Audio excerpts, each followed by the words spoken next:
Pergunta para o Moro Juiz agora, só para você dar uma destrinchada, porque a gente teve o julgamento, né, do Bolsonaro. E muita gente tem a curiosidade para saber qual que é o destino para isso. 27 anos, ele vai ser preso, vai ter anistia. Qual que é a sua leitura depois do julgamento, né, que teve agora, dos ministros? Queria também que você comentasse os votos, até do Fux e de alguns ministros. Mas o que você acha que é o destino do Bolsonaro agora? Qual que vai acontecer com ele? Da parte jurídica. Tem duas situações, né, Daniel? Primeiro, os manifestantes do 8 de janeiro. As penas são excessivas. Acho que não tem ninguém que discorda disso. Né? Pegar uma senhora lá, Débora, né, cabeleireira, que ficou famosa, pintou de batom uma estátua, 14 anos de prisão, ficou 2 anos em preventiva, depois agora está em prisão domiciliar, graças a Deus. Eu visitei, conheci alguma dessas pessoas, gente simples, né, inclusive lá no Paraná. Pessoa que nunca fez nada de errado na vida, fez errado no dia, não pode invadir prédio público, mas fez naquele momento de exaltação, de turba. Podiam até querer um golpe de Estado, pode ser, mas assim não tinha um potencial para tanto. A meu ver, foi uma multidão que se exaltou, fez coisa errada, deve ser punida, mas não nessa proporção. Como vandalismo? Eu conheci lá um lavrador de São Miguel do Iguaçu, pra você ter uma ideia, senhor já de idade, nunca fez nada de errado na vida, estava 2 anos em preventiva. É uma coisa assim exagerada. Condenado a 16 anos de prisão. Então, assim, eu sempre fui um cara rigoroso, Emílio. Contra gente que roubou o erário, contra traficante de drogas. Acho que não teve ninguém nesse país que colocou mais corrupto na cadeia do que esse que vos fala. Mas soltaram todos. Sim, mas eu fiz a minha parte. Eu fiz a minha parte. Ele tá falando e vários dos pesos, deles né? ficaram presos lá um bom período. De todo modo, essas pessoas são simples, não mereciam esse tratamento pesado. Então, para eles, eu defendo uma anistia total. Se não conseguir politicamente uma anistia total, tem que ser uma redução de pena significativa. Porque também fica lá, eu defendo só anistia total. Light. Bem, a minha opinião é a favor de anistia total. Mas se a gente não conseguir, eu não vou deixar de votar para reduzir apenas de pessoas que estão presas há mais de 2 anos. Então é esse cenário. Então, mas o Bolsonaro ficou sozinho agora, né? Então, é isso. Tá zoado lá, tá doente, tá no hospital. Sim. E Bolsonaro... tá sozinho. Você não vê um movimento, Bolsonaro... Lembra Lula livre? Sim. Pô, você era lá, lá em Curitiba. Né? Ficava todo mundo lá. Tem um apoio político forte no parlamento. Bolsonaro? Não, no parlamento tem muita gente que defende. Não tem um, só tem os veinhos. Só tem a turma do Bolsonaro lá. Os caras que são bolsonaristas, isso a gente sabe. Sim. Em relação ao Bolsonaro... Não teve um Bolsonaro. Já estão... Quem é o próximo? Quem vem aí? Quem vem aí? Né? Botando meião. Botando meião e botando meião, falando, vamos agora. Quem vai? Mas deixa tá ele falar do Bolsonaro. E o Bolsonaro, você acha que vai para onde? Em relação ao Bolsonaro, o que eu vejo do julgamento, o principal problema, isso foi muito bem destacado pelo voto do ministro Fux, que foi um voto muito consistente, tá? Que ele diz o seguinte, não tem competência o Supremo Tribunal Federal para julgar esse caso. E a gente pode fazer um paralelo com o caso Lula. Foi julgado em primeira instância, foi julgado em segunda instância, foi preso só depois, inclusive, da segunda instância. Então, por que o ex-presidente igual sendo julgado pelo Supremo? O Supremo, em 2025, começo desse ano, março, mudou uma jurisprudência de 25 anos, que vinha desde 99. Que eles entendiam assim, olha, se acabou o mandato, se acabou o cargo, perde o foro privilegiado. E de repente eles mudaram. A meu ver, isso joga uma nuvem em cima do julgamento. 2, excessos que foram cometidos. Esse negócio de impor uma pena de censura antes do julgamento ao Bolsonaro, a gente não vê isso acontecer. Não teve no Lula. O Lula falava pelos cotovelos. Sim, de não se manifestar em rede social. Falava toda hora, atacava promotor, atacava juiz, me atacava diariamente. Fora o pessoal do PT que me atacava também diariamente. Ele falou que ia te ferrar, hein? Eu vou ferrar o mundo. Jurou, né? Jurou. Eu vou ferrar o mundo. Ferrar Você lembra disso ou não? Você lembra? Sim, lembro. Não, e como juiz, eu achava aquilo absolutamente errado. Você não pode ficar ofendendo o juiz, ministro, ou coisa parecida. Mas nunca foi imposto a ele, por mim, uma pena de censura antes do julgamento. Depois do julgamento, teve uma decisão lá controvertida, que proibiu ele da entrevista, mas já estava condenado e preso. Certo. No Bolsonaro, ele proibiram antes. Exato. E aí, o líder político, ele se defende não só nos autos, mas se defende também na opinião pública. Então, tem os exageros ali. Acho também que tem uma discussão significativa, razoável, né? Uma dúvida razoável se houve tentativa mesmo. Tá? Porque sim, houve ali aparentemente conversa, houve ali discussão sobre o tema e tal, mas houve a tentativa, o início de atos executórios do golpe. O princípio básico no processo penal é a dúvida razoável. Se você tem uma dúvida razoável, você não condena. Então, tem uma margem, né, falando em justiça e falando também em pacificar o país, que aí é a razão política, para também anistiar o Bolsonaro e os generais. E a cereja do bolo foi essas penas, né, pesadas, 27 anos, uma pena, a meu ver, também exagerada, principalmente pensando assim, ainda que você interprete que teve uma tentativa de golpe. Certo. Eu, particularmente, tenho dúvidas se dá para dizer isso, a configuração jurídica. Mas ainda que você entenda que tem a tentativa de golpe, ele não foi adiante. E será que aí 27 anos é uma pena justa, né, para essa situação? O pipoqueiro está preso ou não? Você que é o homem que está lá, não? Você que é o homem que pode entrar, tá preso. Tem um pipoqueiro, você viu? Pipoqueiro do Bahia. Tem um pipoqueiro, prenderam o pipoqueiro. Popcorn, o pipoqueiro, Samidana. Perigosíssimo. Pipoqueiro? Popcorn, ice cream Makers. É um golpe. Olha lá, ó. Como é que é? Popcorn and ice cream sellers. Vendedores. É um golpe de Estado que tem um pipoqueiro vendendo. É o primeiro golpe de Estado com pipoca. É muito zoado. Isso fazer macumba ou manteiga da pipoca. é uma coisa muito zoada. Já ouvi falar de segurança? Ô Moro, você acha que vai voltar à normalidade? Depois.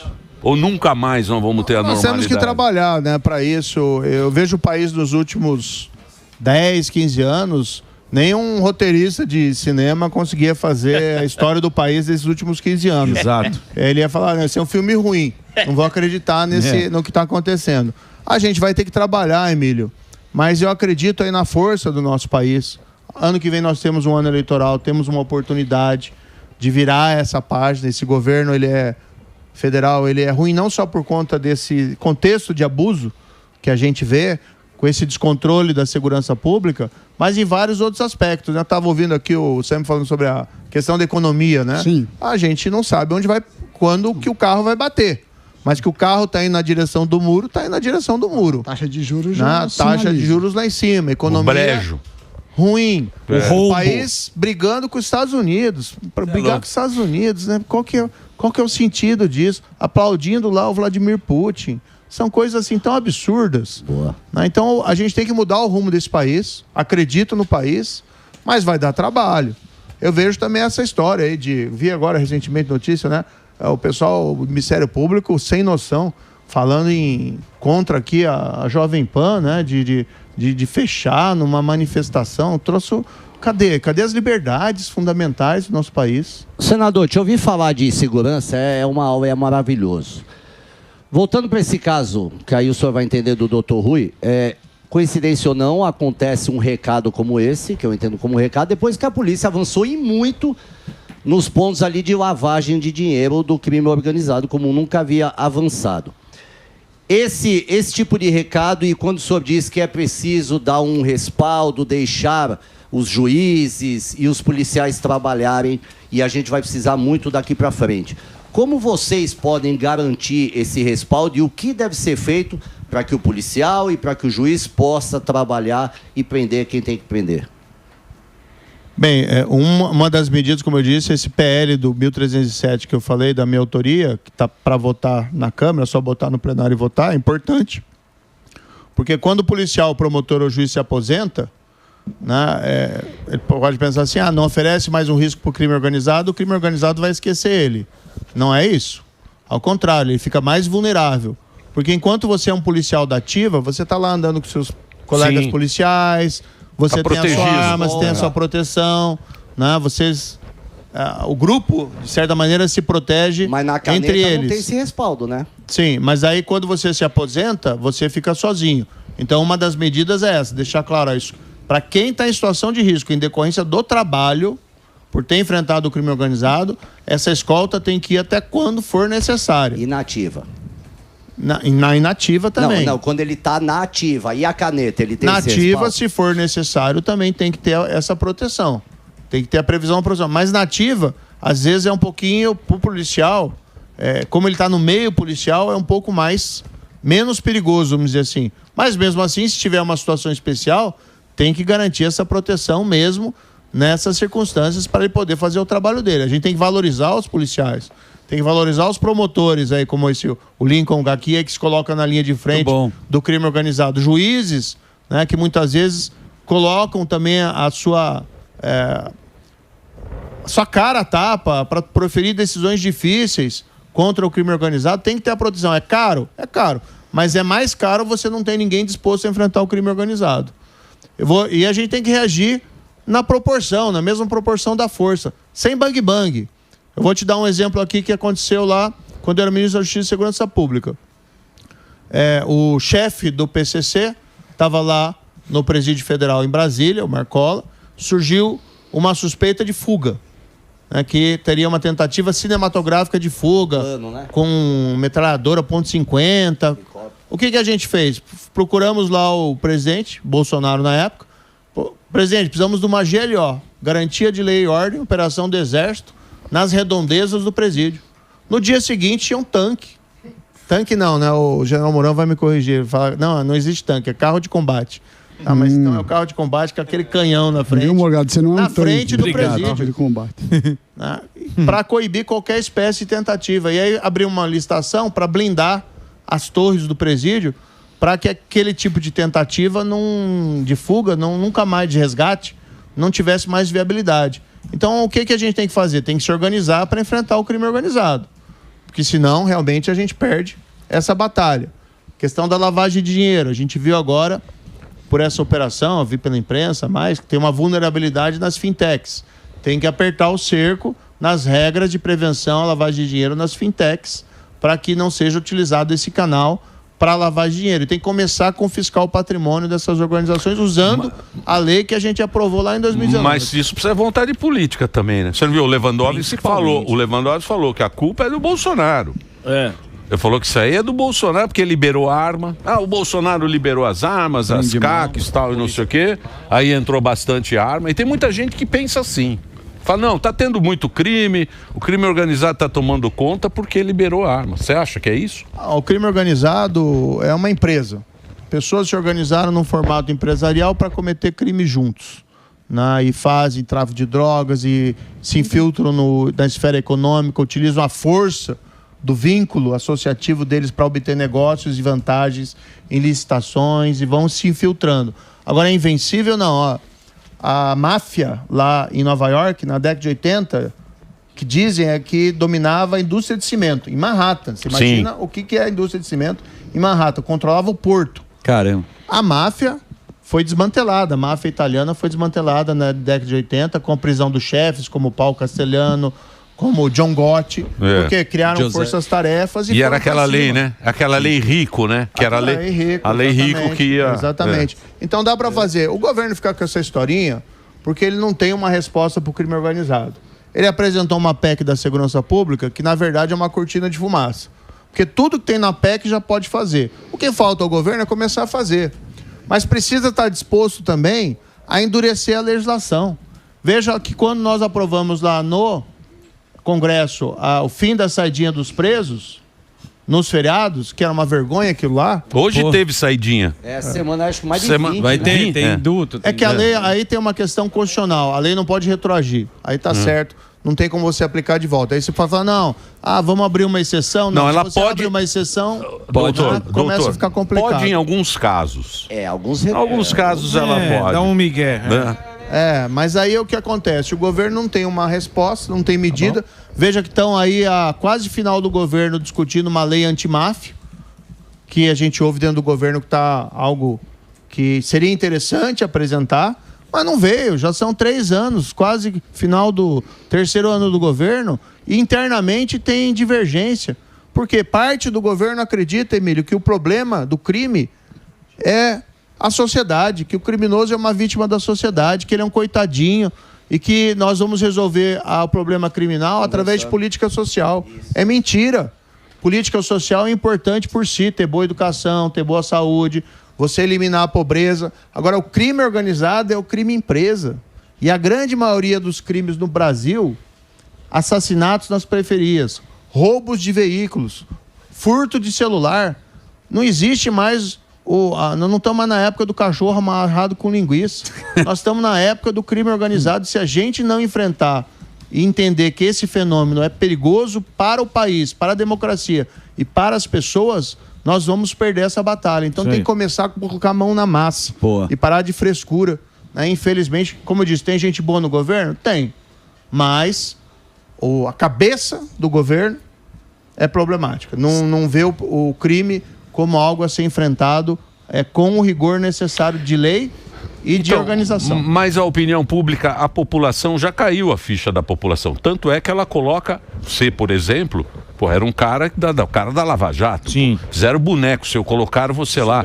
Quantos deputados a gente tem? Que isso é coronel, delegado, não sei o quê. A população faz isso. Mas chega lá, muda tudo. Por que muda tudo lá em Brasília? O que tem em Brasília?